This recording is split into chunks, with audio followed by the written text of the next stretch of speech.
This is the MG42, a weapon so lethal, it was dubbed Hitler's buzzsaw by Allied soldiers.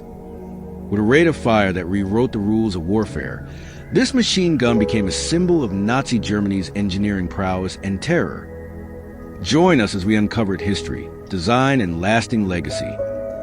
Born in 1942, the MG42 was Nazi Germany's answer to the costly MG34.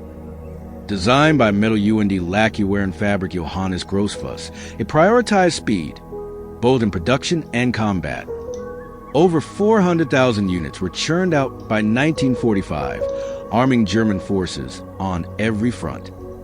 Soldiers feared its distinctive ripping cloth sound, earning it grim nicknames like the sewing machine. Chambered in 7.9257mm Mauser, the MG42 could unleash 1,200 to 1,500 rounds per minute, a rate unmatched in its era.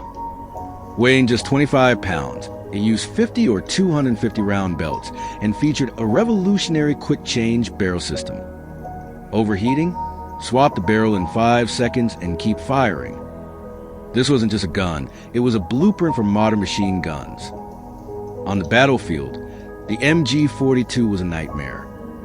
Mounted on tripods, it shredded advancing infantry.